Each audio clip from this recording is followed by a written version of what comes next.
In Venezuela, the commemorative day honoring Commander Hugo Chavez 10 years after his physical departure continues. In Peru, military and police repressed anti-government protests on Saturday, leaving at least 19 injured. And in Kenya, authorities registered a 6-hour nationwide blackout on Saturday due to a power grid system disruption.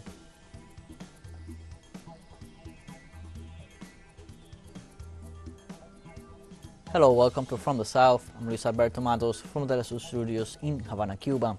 We begin with the news.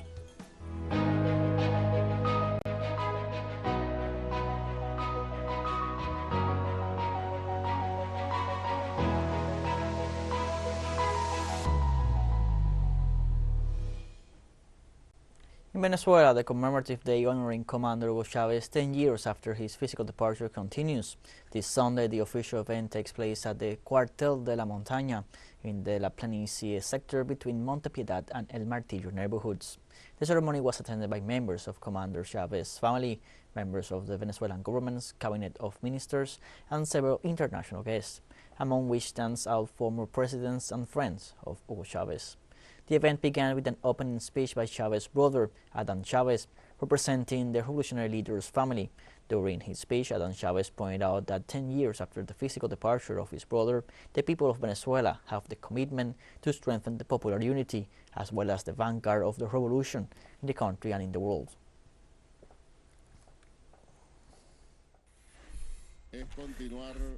We need to continue to strengthen our revolutionary conscience in Venezuela and in the world, to continue making progress in what Chavez told us, this multicentric and multipolar world.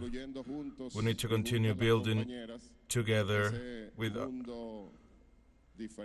this different world, and better and possible world, and a very necessary world. We need to continue fighting, and that means strengthening our military-civilian union in our country. Special greetings to our brothers and sisters of our Bolivarian military forces and our government representatives, ministers, spokesmen and women of our popular power,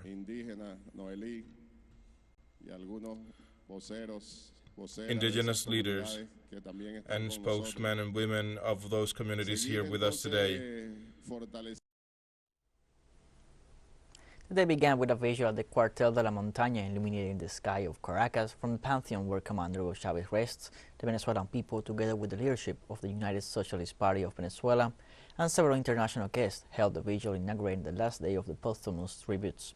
Diosdado Cabello, first vice president of the United Socialist Party of Venezuela, said no one conjugates any verb related to Hugo Chavez in the past tense because the validity of his thoughts and commitment lives on.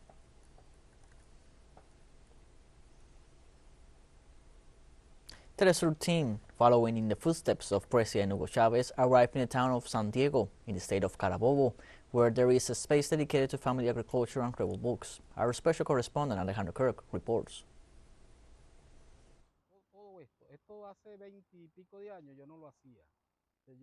20 years ago, I didn't do all this. I understood that a revolution was to study. I understood that a revolution was to take power. I understood all that, but when Chavez arrives, all that discourse is erased in one fell swoop, and the whole game is thrown into disarray, and you are left in the air. Then the guy starts talking about sowing a country. He starts talking about building it, putting it together and thinking about it. He starts talking about that. And I, as I'm already a bit exhausted from the left-wing discussions because I think it is bland,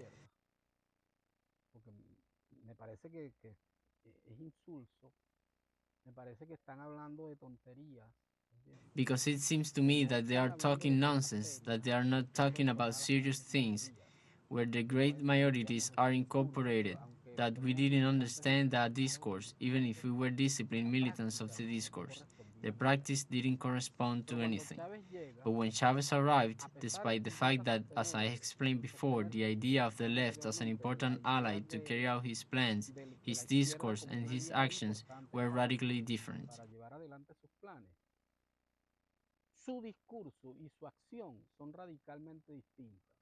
Chavez turned out to be an indisputable phenomenon, loved and hated, but everybody recognized him as a phenomenon. And when I speak of everybody, I mean everybody. In other words, Chavez had in his, let's say, in his vital structure, in his thinking, in my opinion, three great pillars that made him the authentic genius that he was, which is the responsibility, let's say, as the center of his step of principle, the integrality of his thinking.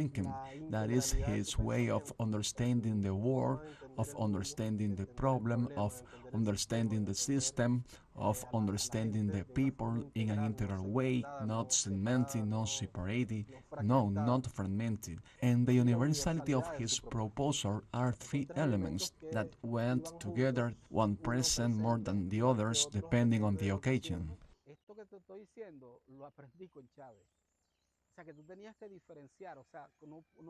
What I'm telling you, I learned it with Chavez. You had to differentiate. It can be that you have it in your eyes and you don't realize that it's killing you. Chavez told us, it is in your face, brother. It is up to you to think about what you are going to do from now on. If Chavez doesn't show up in 1992 in this country, I was going to end up like any other drunkard on this planet, talking about poetry, idiocy, and stupidity with friends who were talking about painting and poetry and sculpture and boasting about my wisdom as one does.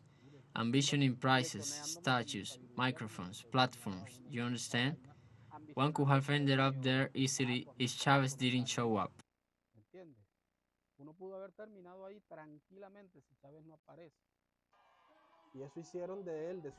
And that made him authentic in his way of, let's say, of living politics. So evidently when we realized, when all the people began to realize that we were dealing with an entirely authentic type of politicians, let's say some affective, emotional, conscious, militant floodgates were opened that created a connection that had never existed with any other politician.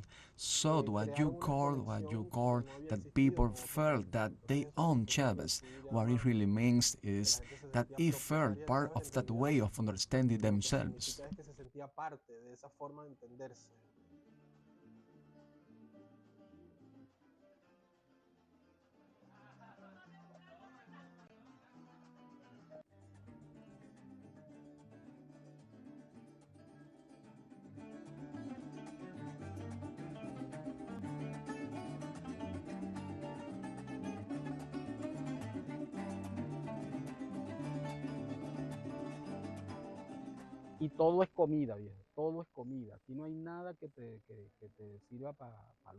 It's all food, it's all food, and there's nothing for luxury. It's all food and nothing is sold. It's all given away, and you can witness that with the neighbors. Why is it not sold? Is it because we are altruistic? Is it because we are magnanimous? No, it is not for sale because that is an old concept. Food cannot be sold. It is as simple as that. Food cannot be a commodity.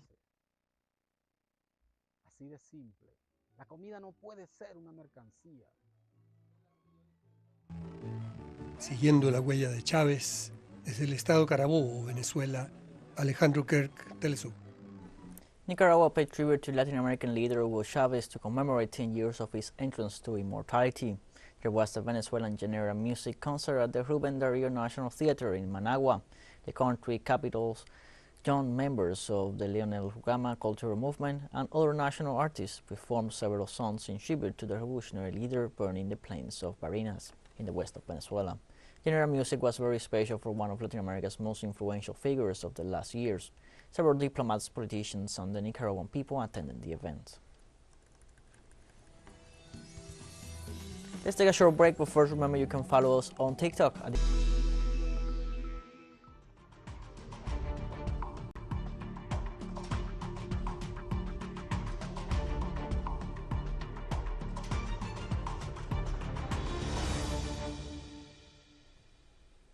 Welcome back from the south.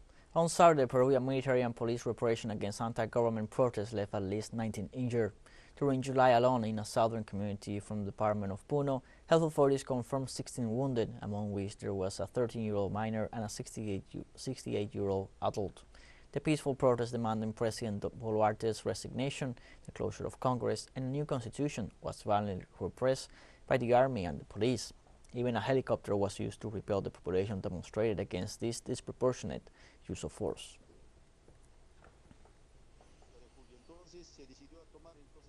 Only days after removing its ambassador, Peru appointed a new consul general to Mexico. Statements from Mexican President Andrés Manuel López Obrador generated harsh reactions from Peruvian diplomacy. However, Foreign Minister Ana Cecilia Garbasi has appointed Carlos Jesus Rossi Covarrubias as the new consul general to the North American country. She explained the process was the result of the ordinary rotation of diplomats. However, a week ago, President Dina Boluarte herself had announced she would remove her ambassador and that bilateral relations had downgraded to chargé d'affaires level.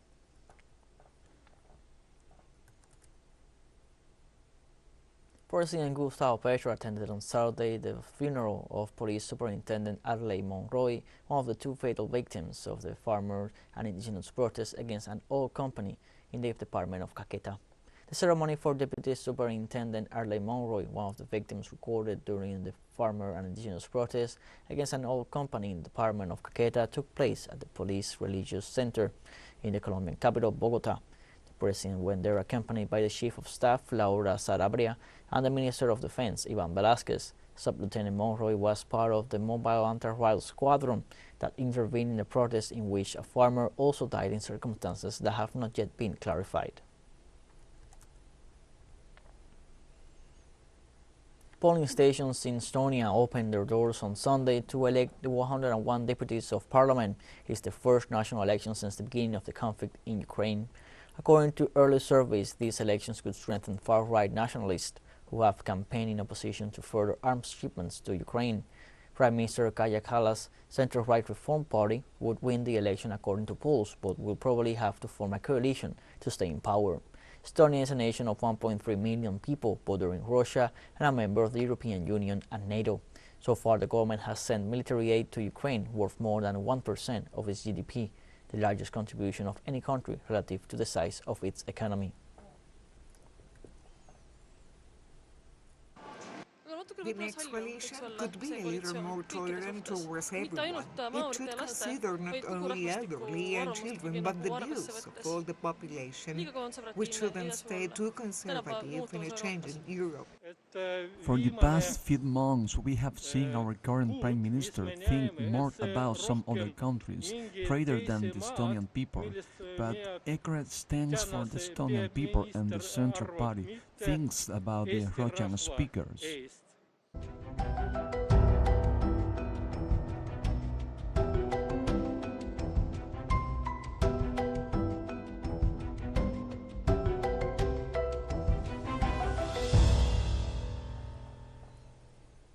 United Nations member states approved on Saturday the drafting of the first international treaty to protect the high seas after more than 15 years of discussions.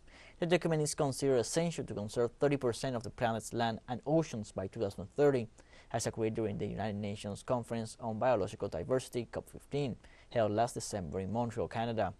After 2 weeks of intense negotiations, including an overnight session between Friday and Saturday, delegates settled on a final text which can no longer be significantly modified and will be formally adopted once it has been reviewed by jurists and translated into the 6 official United Nations languages. Currently, only about 1% of the high seas are protected, while the rest are threatened by climate change, pollution, and overfishing.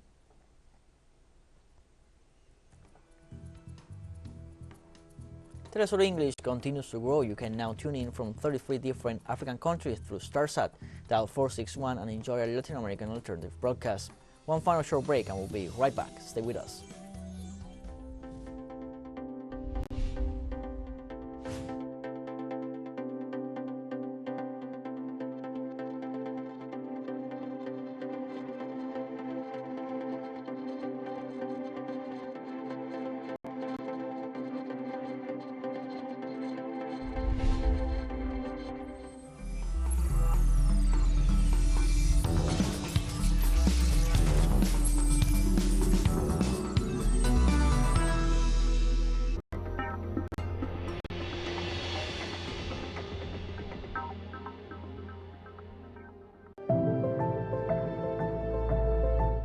deep gazes filled with struggles and stories. Struggles that transcend generation. Know the deepest realities through its protagonists on TeleSUR documentaries.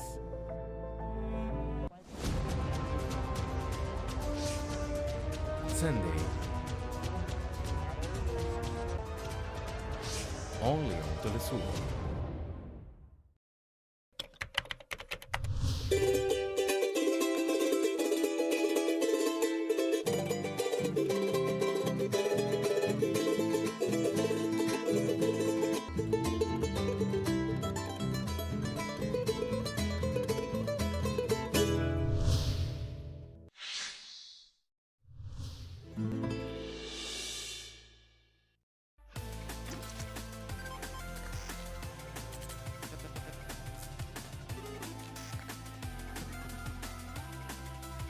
We are approaching a new era. Technology trends and the massive deployment of new networks. It is just the beginning of what lies ahead in this new decade. Atomun. Travelers of knowledge, the future is today.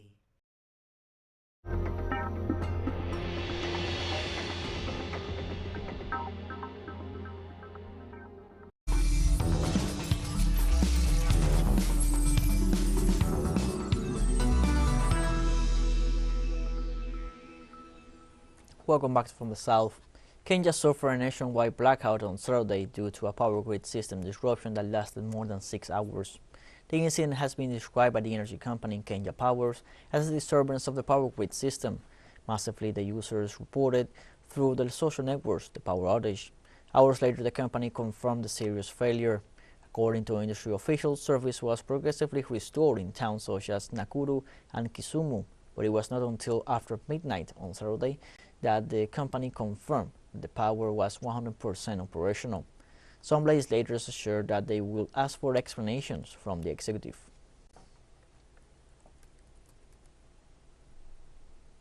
At least 25 minors and youngsters have been abducted in north of the Democratic Republic of the Congo. The administrator of the Ango territory, Marceline Masale Lekebusilla, said armed men have attacked 3 villages in the chiefdom of Banda, where they abducted 8 children in Nanamangu, another 5 in Samo, including 2 girls, and another 12 in Banda, out of which 5 were girls. All the abducted children are between the ages of 12 and 18. According to the regional administrator's report, the perpetrators, allegedly insurgents, have not yet been identified. They attacked the villages at 1 hour local time, and besides kidnapping children, they looted houses and stores. The Supreme Court of Nigeria has ruled that the redesign of the country's naira currency by the central bank is invalid. Therefore, plans to stop accepting the old bills had to be postponed. Last October, the government announced the plan to release new banknotes. It gave citizens until February 10th to swap out their old currency. However, Justice Emmanuel again said that the proper procedures were not followed and too few new notes were released. The central bank had argued that the redesign would tamper inflation, but 16 states soon brought legal challenges to the plan, saying they had not been given enough time to make the change. In this sense, the Supreme Court also ruled that the old notes must be considered legal tender until at least the end of 2023. In Iran, geologists discovered 2 lithium deposits in the plains of Hamadan province. According to specialists, the surface area of the deposits found varies between 5 and 6 square kilometers. Authorities estimate that the reserve discovered reached more than 8 million tons of lithium. With this discovery, Iran becomes the world's 4th largest holder of this strategic and scarce metal, behind Bolivia, Argentina, and Chile. Lithium is one of the most demanded and expensive metals in the world due to its light weight, its limited existence, and the multiple uses it has, mainly in the technological and pharmaceutical industry. We have come to the end of this news briefing. You can find these and many other stories on our website at telesurenglish.net. You can also join us on social media: Facebook, Twitter, Instagram, Telegram, and TikTok. For TeleSUR English, I'm Luis Alberto Matos. Thank you for watching.